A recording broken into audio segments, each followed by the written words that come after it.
Welcome, everybody. For those of you who don't know me, I think most of the people in the room do, but there might be a couple of students here who don't. I'm Jen Kramer. I'm a professor in the communication department. I had the pleasure of having Jackie. We'll not say how many years ago now. I might have had Matt and Nicole. I know. Don't say it. Okay. I might have had Matt and Nicole, but I apologize. It was so long ago, I don't remember. But anyway, who we have with us today, we have Nicole Anderson, a 99 grad and CEO of Christopherson Properties. And we have Matt Bradley, a 2001 graduate, Chief Marketing Officer of Pritchard Companies, and Jackie Turner Eckhoff. Jackie, are you still a store director? I pulled that off of Facebook, or what is your title? Yeah. I've got a new role and I'm an HR business partner for Target for 9 stores. So I do all things in HR. Excellent. HR business partner. And I hope you can hear me. Yes, we can. You're a little buffered, but we'll just wait because we eventually can hear you. Okay, great. All right, so we'll just get started right away. We'll leave some time for the students to ask some questions, but I have some to get us going that I believe Erica sent you all a primer for. And one of those is just give us a little introduction into a summary of your career path and how you ended up in your current position. Whoever would like to go ahead first. I can start. I'm Matt Bradley, and I went to St. John's from 1997 to 2001. And I grew up in California, but I wanted to get as far away from home as I could. So I found St. John's, and that's what got me on campus. I knew when I joined that when I got to campus that I wanted to be a TV news anchor. And I also knew that there was no station. There was no TV station at St. John's, but I chose it anyway because I like the campus and the culture. And so the first thing that I did was get down to KJMB, the radio station, and I got an on-air role there and started working on being in front of people. And it wasn't on camera, but it was on the radio.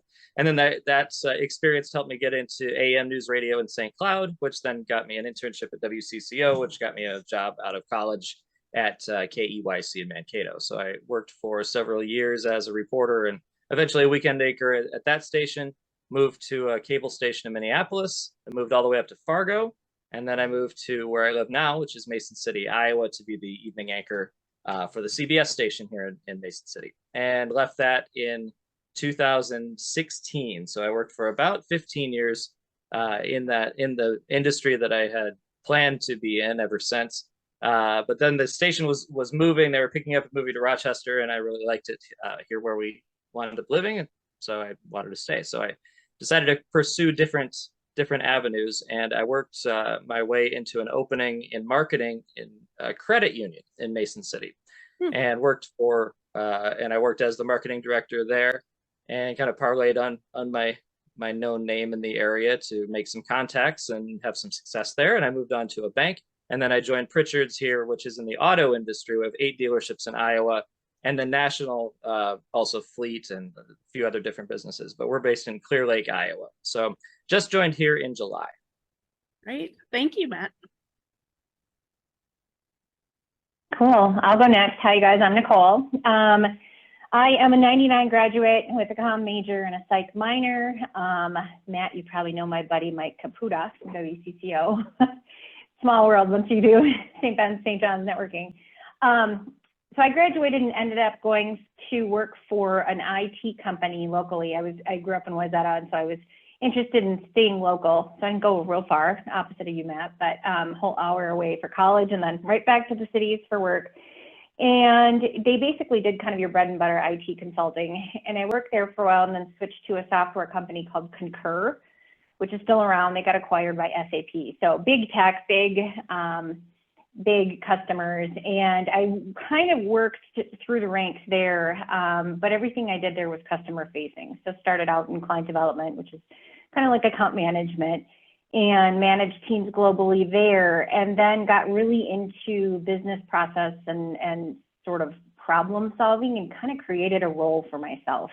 And I can talk about that more later, but it's now called the Value Experience Team. And what that means is when large customers like Target, Jackie, and you guys probably have heard of Concur from other career paths too, but large customers like Target and 3M decide to go with Concur, rather than just plug and play, plugging it in and kind of walking away, we come in and meet with you and do a whole big consulting engagement and make sure that you're getting optimized. So worked there for like 13 years. And then during the pandemic, decided to come back home. I was traveling a ton and again, going, managing a bunch of teams around the world, and decided to come back home and actually took over from my father, managing our property management company here in Minneapolis. So I now run the company, and we own and operate about 1,400 units between Minneapolis and Iowa. And at St. Ben's, one more thing to add, I did all kinds of different things at St. Ben's. So I was on the St. Ben's Senate as the public relations representative. I wrote for the Record, played a lot of intramurals, took advantage of religion there and a bunch of the different volunteer opportunities that St. Ben's and St. John's have to offer. So it's really fun, kind of just doing all kinds of different things while I was just at school. Excellent. Thank you. I love that. Okay. Hi, everybody. I'm Jackie. I graduated St. Ben's, St. John's 2011. Feels like yesterday, but it wasn't. I have worked for Target ever since. So a little bit about my background: studied comm and Spanish, had no idea what I wanted to do other than like help people be better people. So studying comm was so great. Jen's classes were my favorite. And then started with Target as an intern in stores, and I've worked for Target ever since. So 13 years ago, started in a store as an ETL HR, really helping our teams get staffed, hired, trained, fired, some of the not so fun stuff, but mostly really fun stuff. And then did 2 other ETL positions. So I ran an overnight team in Maple Grove. I met my husband there, best thing I ever did. And then we moved north, so to the northern part of the state. I'm from the cities. That's where I started with Target. And then my husband got a job in Alexandria, Minnesota. So they transferred me that way, which was great because Target is everywhere. And then I ran a really, really tiny store in Fergus Falls. I actually closed it down. So kind of a sad time that we closed down a building, but wasn't a growing community. And then they moved me to the Brainerd area where I was the store director for 5 years. So ran this Target store there. And then most recently, since last January, I do HR for 9 stores in our district. So I support all the northern stores in hiring, legal situations, fun situations. I'm kind of like the hype girl is what I call myself. And been doing that since January, and it has been my favorite role since, but all with Target. I would say things that helped me get with Target, where I worked in administrations at St. Ben, St. John's. So really like just getting in front of new people, explaining our culture and environment, which I think is so special at CSB SJU. And those skills really translated into my current role. So I would say that was like the stepping stone that really helped me get this job. Great. Thank you. So Jackie and Nicole, you kind of started out and foreshadowed my next question, which is, what skills or knowledge did you learn in your communication courses, or going to a liberal arts school do you think have helped you in your career? So either or both, your communication courses and or being at a liberal arts school have helped you in your career. Yeah, I can hop in here. I think like for me, the most important piece was understanding that people are different and come from different places, but genuine connection is what brings everybody together and can build such a strong community and environment. So I would say like understanding who people are first as humans before we go and drive business decisions is really what sets teams apart that win. And I think CSB SJU really helped me understand the study of people, and like grew up in the cities, lived a pretty privileged life, to be quite honest. Came to St. Ben, St. John's, learned a lot about different people and different backgrounds, and then came into the real workforce and noticed like, wow, I'm so glad I studied this because there are so many different people from around the world that we work with, and really made me stronger, I would say, just in that genuine connection and vulnerability piece, has really just helped me soar really with Target. Yeah, and definitely, I would echo that. I would say, you know, St. Ben's and St. John's, even though it might not seem like it right now, and in the middle of things or when you're stressed, you guys already have a leg up when it comes to interviewing and just being among the crowd that's interviewing in jobs as it is, because you're cool people. And St. Ben's and St. John's has so many things you can participate in that help you kind of cultivate your own character, if you will, and just so many different experiences. And so I would say, I know I rattled off a few, but take advantage of all the extracurricular things, the fun stuff, you know, the other things that take some time away from studying maybe, but also will contribute to that experience at St. Ben's and St. John's. And that's what I think really helps separate St. Ben's, St. John's interview candidates and you guys from the rest. I would also say, you know, I took, I'll give you one good and one bad. I took a class that I really liked, even though most people don't like it, and it was sort of nerve-wracking, but just a public speaking class. Those skills that you end up learning in a public speaking class will stay with you, whether it's speaking just to 4 additional people in a conference room or to 300 on a stage. You know, you learn how to be succinct and articulate your point. So those are great skills to learn. The class that I admittedly registered for and hated was debate.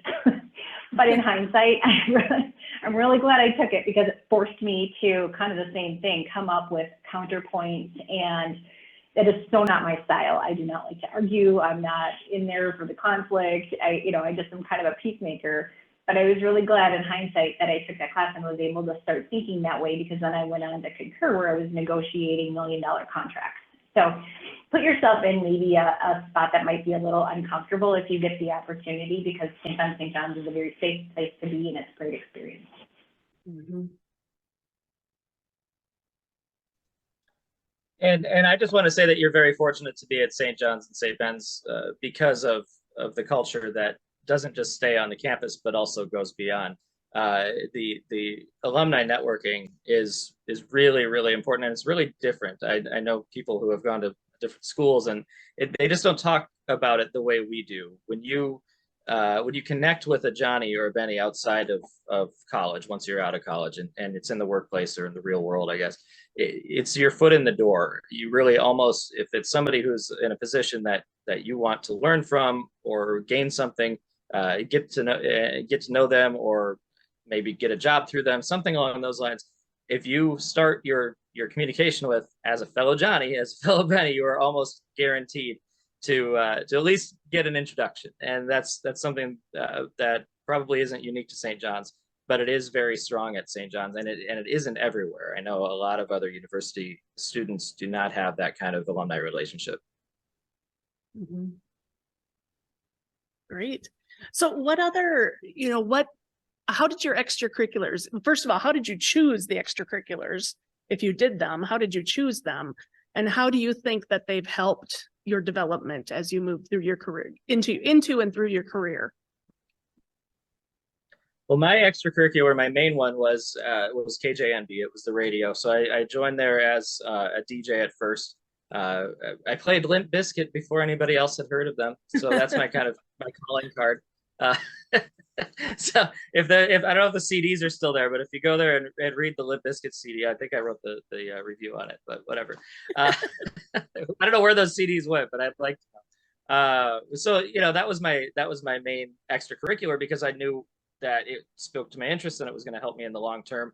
And I also had to find something that wasn't, because there wasn't a broadcast journalism major and there wasn't a TV studio there. So my extracurricular was also very career development minded, but also because I wanted the experience and I really enjoyed it. And I stayed there, and I wound up getting on the executive staff. And so I learned a little bit of management and business through that. My major was communication and my minor was business. I had mentioned that. But, so I parlayed those. And then the other extracurriculars were really work. I worked at a restaurant in Waite Park, and I worked at the info desk at St. John's. And that was great because I got to meet so many people and from all walks of life who go through the info desk in the Great Hall, or walking through and calling. So that was a great experience too, just in getting to meet a lot of people. But I didn't do a whole lot outside of work and radio for extracurriculars.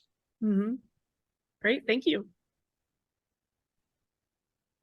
I did, and I don't have a great answer on that one other than I think I was probably like, a lot of my friends were doing it. I mean, I had friends on Senate, and it was just kind of something fun to try. And I knew I was interested in communications, and so the PR rep was a natural progression. Same thing with the writing for the record. I didn't particularly love writing, which is why it was a little bizarre that I wanted to go write for the record. But again, I was trying to kind of figure out what I wanted to do. And I will say, I mean, I do think that figuring out what you don't like is almost as important, if not more important, than figuring out what you do like. Because that showed me, and you know, another thing I would encourage you highly to get engaged in is all the different internship programs that are offered, or the network. I can't echo Matt more than anything about the network that you have already just by going to St. Ben St. John's. And I did an internship, and I was so excited about writing and communications, and I wanted to be in advertising at Coleman Boy and like do all the things. And I got the internship at the St. Cloud Times, and they asked me to write the obituaries, and I hated it. And so it was interesting for me to figure out pretty quickly that I really don't like writing, and let's be honest, it's probably not a career I want to go into. So anyway, long story short, I did a lot of it because it was fun, and I was just interested in being with the people I had developed such a great friendship with at St. Ben's and St. John's. But it was really helpful in that I figured out there were things that I didn't like, and I could sort of check those out of my big, huge list I had for things I may want to go try when I grow up. That's great advice about, trying things and or connecting with people just to learn about it, because yeah, it's very important to figure out what you don't like as well. That's super important. Then you don't waste your time after you graduate as well. Yeah. Jackie, are you able to talk, or have we lost you?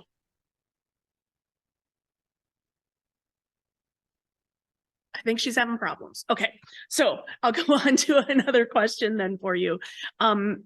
One of the things that I was in a morning session today, and they talked about, ironically, the importance of numbers. A lot of times those of us who major or minor in communication, we avoid our math classes. We just take one to get it over with.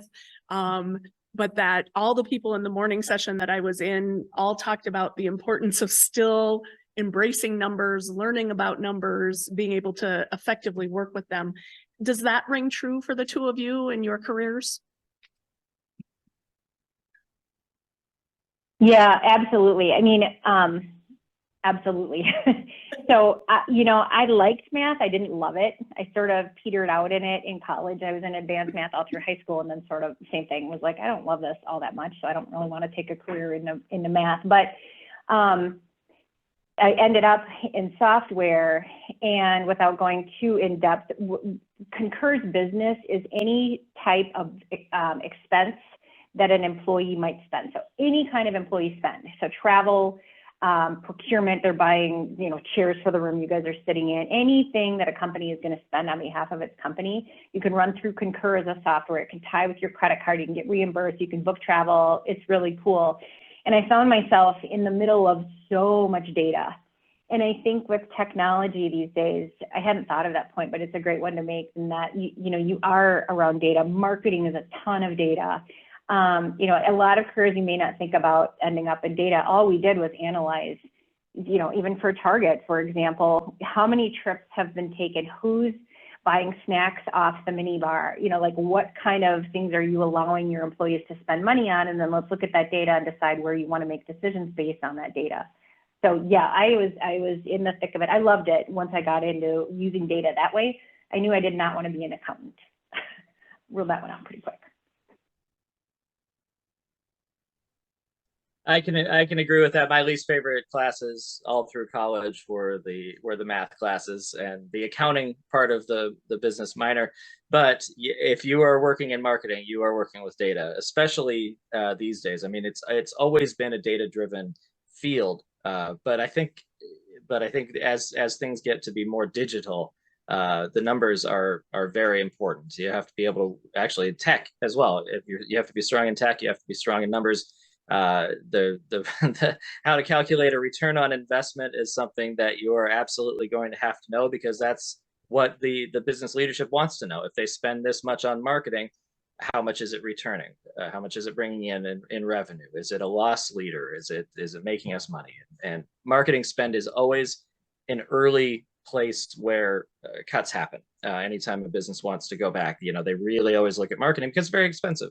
It's hard to bring in people. It's hard to spread the word and spread a brand and convince people that you're the best in the market. And so they often think that that's the place where you go. So to be strong in that industry and strong in your own career and to keep your team together, you have to really be able to demonstrate, and numbers speak louder than anything else in the boardroom. Jackie, the question I had asked them was in a morning panel, the alums were talking about how important numbers are, even though many of us in comm like to ignore the math classes. Yes. I'm so sorry. I'm in northern Minnesota and I don't have great service, so I hope you can hear me. Yes, we can. I'm traveling to Bemidji today. Numbers are so important. I'm not a numbers person, but I obviously took my math, did all my things in college, and unfortunately I do use it. I can't stress spreadsheets and Excel. That's how most decisions are calculated in my business of let's look at these staffing needs. Let's do these pivot tables. So as much as we don't want to be a part of it, definitely a crucial part of our success. Great. And then another item they brought up this morning had to do with small group communication. They talked about some of the skills they learned in their communication courses had to do with small group communication. And I think the quote from this morning was from one of the alum: if you don't like those small group projects, get over it, because you're always going to be in small groups. And I'd like your opinion about that and what advice you have about small group communication. Well, I could maybe start on that one because I just woke up after getting a little bit of a nap in after an 18-hour day on the road yesterday with a small group. So just yesterday, this was a marketing initiative. We took our company dates back to 1913, and there's a stretch of road across the country called the Lincoln Highway, and it dates back to 1913. It was the first paved road to cross the country and go from ocean or coastline to coastline, and it runs through Iowa. And so what we did was decide to do a driving tour of the Lincoln Highway through the state of Iowa as a shared celebration of our twin anniversaries. And if you can imagine, and we of course decided we're strong in the EV space, so electric vehicles, and we decided that we had to showcase those as well.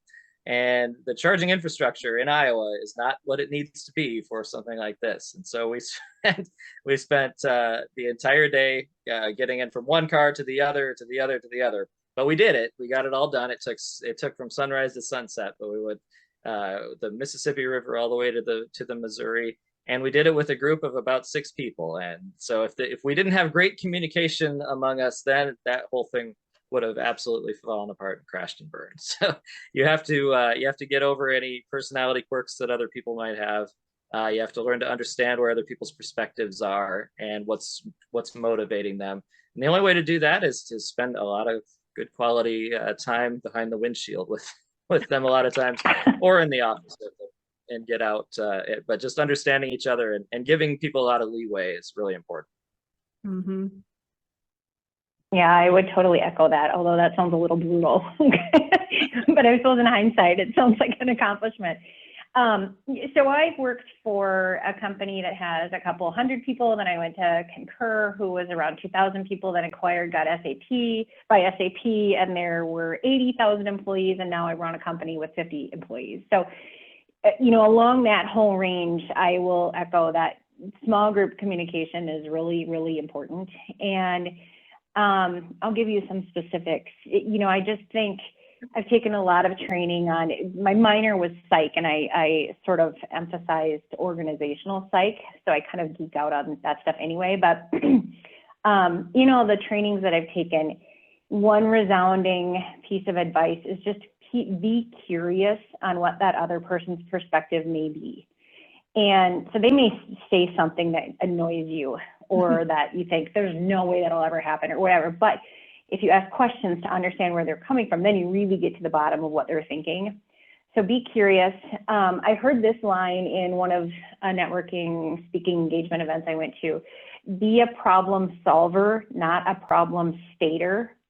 which I love because, I mean, both as a manager and a leader and as just a colleague, there's nothing more frustrating as people coming into a room in a small group and a team or whatever it is and complaining with no solution. You know, and it might not be solved right away, but be a problem solver, not a problem stater. And I think, you know, really trying to put yourself in someone else's shoes, you're going to have small group communication forever. And so, and the team building things, even though I was joking about your road trip, Matt, but like that stuff is invaluable. It's really fun to get to know your team members, maybe not in just the lane that you see them at work every day, but you know, some of those things get kind of like the ropes course up at St. John's is super fun. That kind of thing is always really fun if you can ever persuade your employer to do fun team building kind of things too. I couldn't agree more. I would say being curious about how people tick, and something that I'm obsessed with is the Enneagram. Has anybody done their Enneagram quiz before? So I'm totally an Enneagram 2. I like am such a 2. It's my strength and my weakness all in one. And so when I have teams that report to me or that I work closely with, we all do this test and like we understand why people are the way they are, or how they show up at work, or how they show up for their family, or what's important. So I think like small communication is so important, but it's more, you know, oftentimes to both Matt and Nicole's point around what are they like outside of work so that we can be our best selves inside of work can really bring people together. And the quiz is free. It's easy. I recommend it to anybody who's working together closely because it just makes the project so much more fun when you get how people tick, and then certain people can take things that are their strength and you just soar faster. Thank you. I have a lot more questions, but I want to pause here and see if any of the students have questions. We have a microphone in the middle. We'd ask you to come up to speak into so they can hear you. But what questions do you have for our alum panel?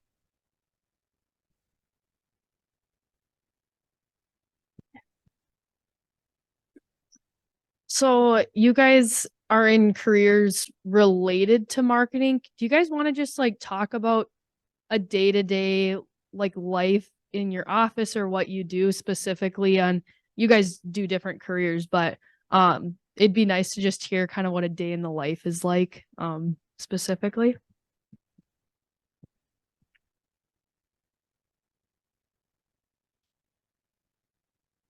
I can go. There's never a dull moment. And I just had someone resign a couple hours ago. I'm like, oh no. But yeah, it just keeps it exciting.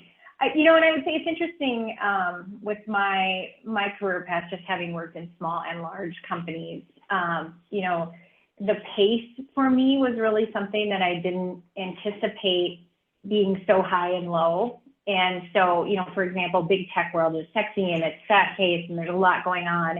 And then I came back to work with my family business and it's much slower, much slower.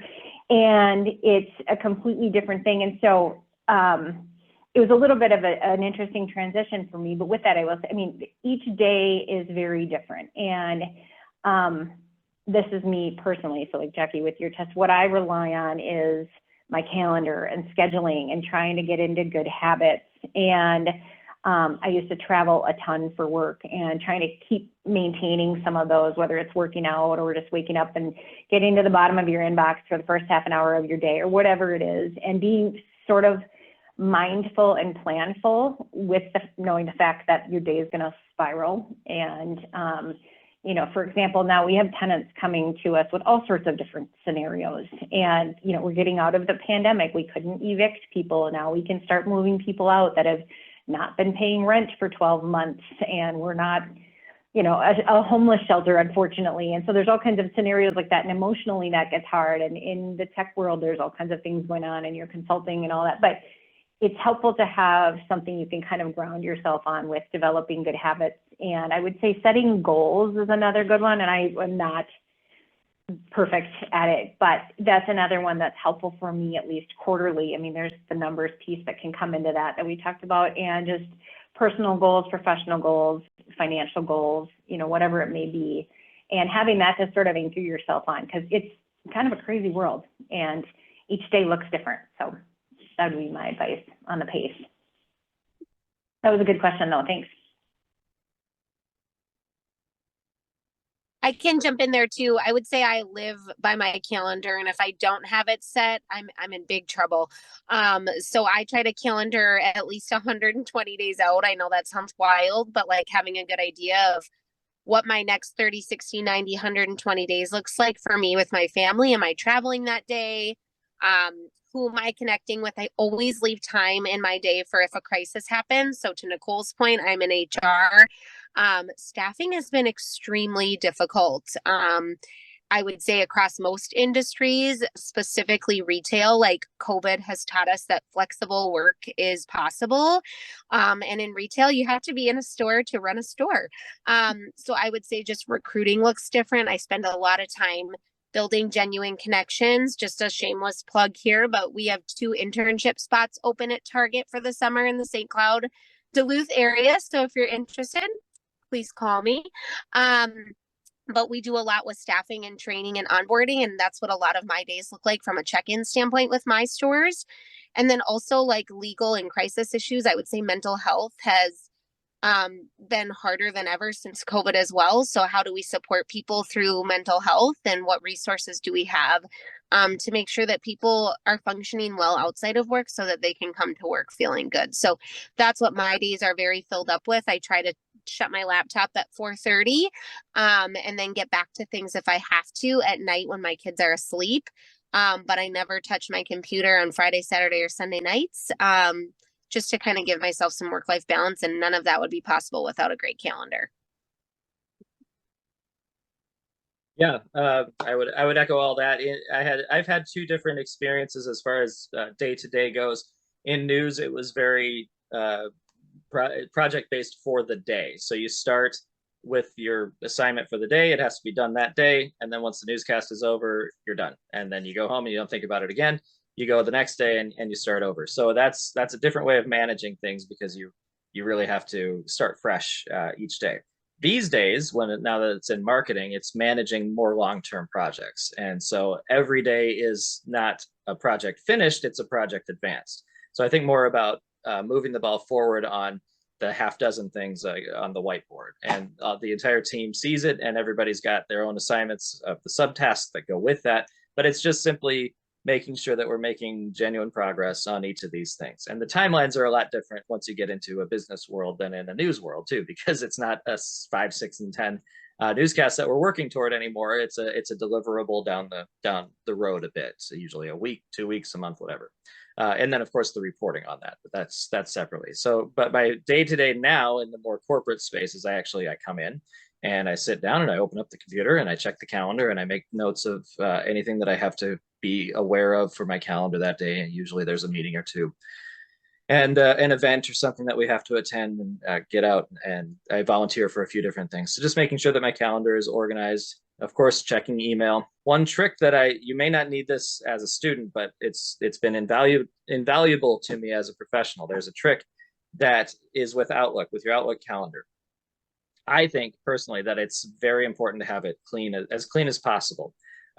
And one expert in this space that I heard once said that every email that comes in is either deletable, or it's an action item, or it's a calendar item. So if or you can just simply save it for future reference. But you can do something with every single email that comes in. You can either delete it or put it somewhere. And Outlook has this really cool trick that I didn't know until I heard this person speak, where you can drag the email over to the calendar and it automatically populates it as a calendar item. So what I do is as I read my email, I do one of those things. I either read and delete, or I turn it into something. And that really helps me stay organized. And so that's what I do when I first get in. And then we have 18 different social media channels to monitor as well. And so we have a team that keeps an eye on it, but I do like in the morning to just take a spin through and make sure we're not getting spammed or bad comments or whatever. Make sure all of our corporate websites are up and running as they're supposed to be. So there's some kind of the nitty gritty stuff. But at that point, then it just becomes seeing where we are on all of our different projects, making sure we have a plan of action to accomplish them. And then the last thing that I do is I actually write down with pencil and paper a small list of things and I write at the top, I write to do today. And I don't stop until usually they're very small items, but it moves the ball forward, and it has to be done today or the end of the day can't happen. So that's how I manage the day-to-day. Great, thank you. Other questions from the students?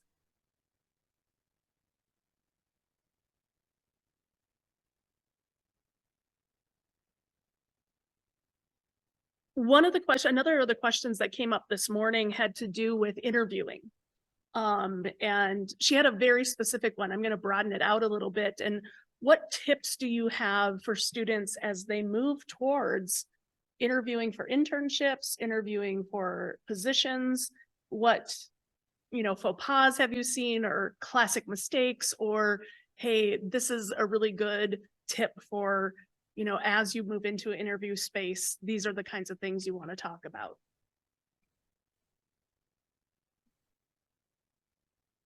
I can go. I interviews every single day. I would say the first thing is be yourself. Like, truly know who you are, what makes you happy, what you're proud of. Second thing, like in my field, and I'm assuming most, we love to hear a situation where you really did something versus a hypothetical. Well, I would do this and I would maybe do that. Think about a time you really learned a lesson, or you worked with people and you actually problem solved, and what that solution and outcome was.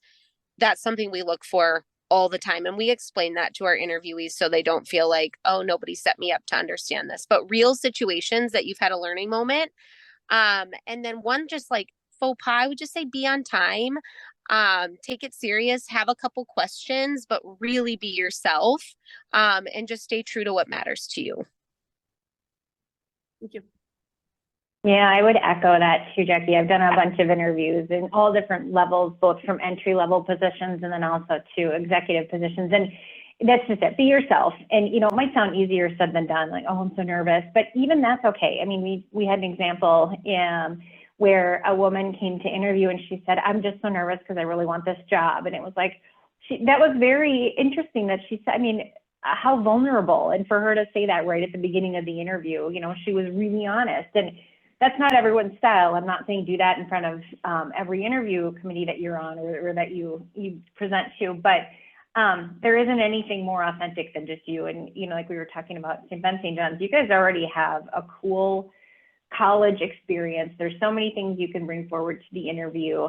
I'm mentoring someone at St. Ben's right now, and we worked on developing some of the things that St. Ben, St. John's have in terms of the culture there, and mapping that to this company that she was really interested in getting an internship with over the summer. This company happened to publish their core values on their website. And so she did a really amazing job of saying, hey, here's what I've done that would connect with that core value. And she got the job. I know someone that works there. So she got the job, and I was getting the feedback about her interview. And that was really important to them, was that she connected that part and she was authentic as she did it. And I would also say, talk about the experiences that you had. They build character, and that's how you guys are who you are. And don't be fake. And I would say show your hustle, you're hardworking. And that's great for companies to see. And then just last couple points, it's okay to have a minute of silence in an interview. If you get asked a question and you don't know the answer right away or need to think about it, it's just fine to think for a second. And then lastly, I would say I highly recommend sending a version of a thank you note, whether it's on paper, I know no one does that anymore, or email or text or whatever it is, whatever medium you're using, that goes a long way with employers after they take the time to interview you. Thank you. Yeah, that's a great point, Nicole. And also don't forget to do that if there is an alumni connection that you have who sets you up with something with an interview. That's somebody else that you want to be sure to thank. And the soft skills still matter. Eye contact matters. We're past COVID now, so people are shaking hands again. So a firm handshake matters. Showing up on time and presenting yourself as you would want to present yourself in the workplace, as other people do in whatever job you're talking about or whatever space that you're interviewing for. Trying to show that you belong there, and that you're whether you're nervous, you're at least confident enough to show up in the room. So those things are still very important. I have one other quick point. Sorry to jump back in. No, I would say on the tail end of things also, I don't know if they even call them this anymore. I'm dating myself again, and it's a terrible name, but like if you get a rejection letter or whatever they call it now, don't stress out. I mean, I lived off campus when I was at St. Ben's, and we are all the roommates, we'd bring our rejection letters and slap them on the wall, and we made it into this thing where it's like, well, on to the next. And I would say don't take yourself too seriously, because you're going to find something that in the end typically will fit you how it's supposed to fit you. So don't stress too much if you do get a rejection letter. They're called now. Nicole, a follow-up for you on that, and actually for any of you, if a student or a prospective employee gets a rejection for a job they really, really wanted, is it appropriate? You know, I've heard more often that people reach back out to find out, to get tips about why they were turned down for the position. Is that something that you're experiencing and or recommend?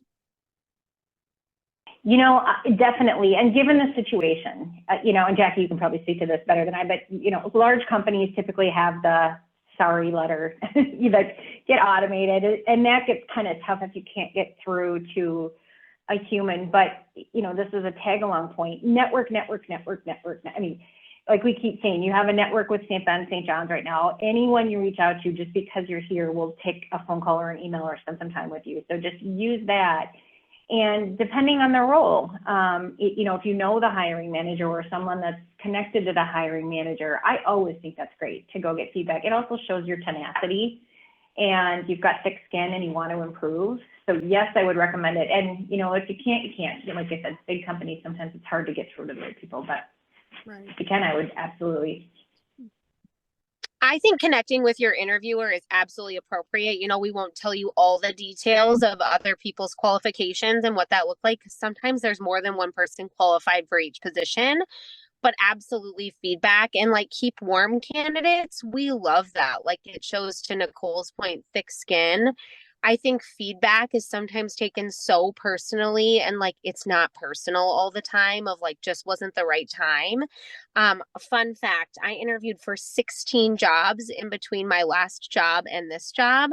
And none of them were the perfect fit for me. I turned down 3. I didn't get 13 of them due to like not having that background. And I truly feel like God put me in this position because I love it so much. But I waited, I took some feedback on like some of my numbers things. So to Matt's point before, like data matters, math matters, and like really being strategic also matters, other than just having those people skills.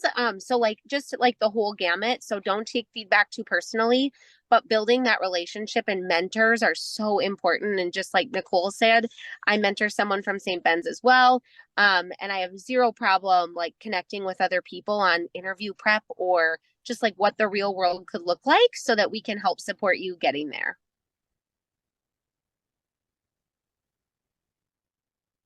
Great, thank you. Any questions bubbling from the students yet? Yep, okay, I'll keep going then. Another question that I think Erica had sent to you ahead of time was what do you think some of the opportunities and challenges of your career, your work are? So what are some of the opportunities and what are some of the challenges if folks are hearing what you're talking about and finding an interest in that?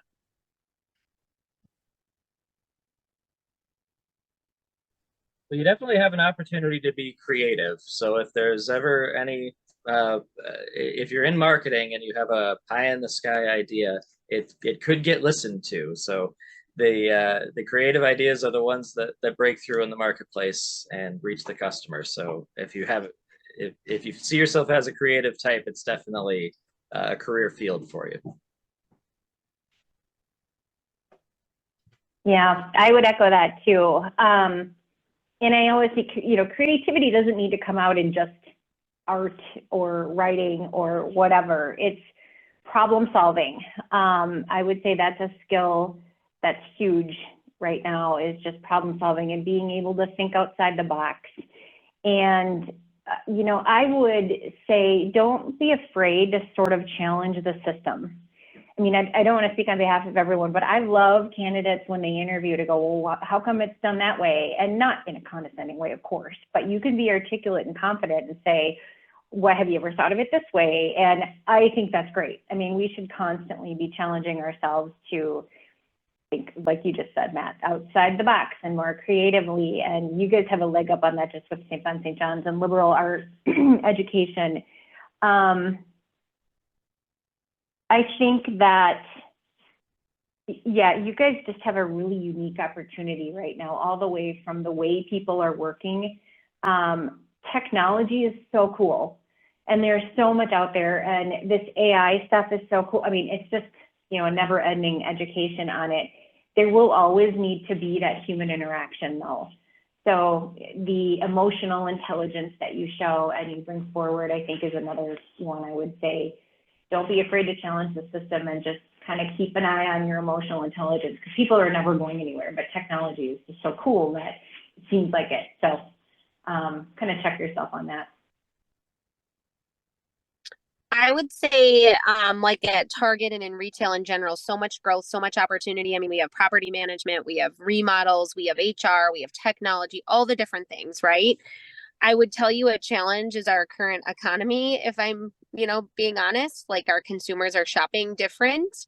Essentials have really taken over, where during COVID, like we saw spikes in entertainment and spikes in yoga pants and loungewear. And now people are going back to work, and like our businesses are always changing, but the consumers are not spending as much money because inflation and gas and food cost so much more. So like just having to pivot, and to both Matt and Nicole's point of like problem solving and innovation, like we have to understand business trends and human trends.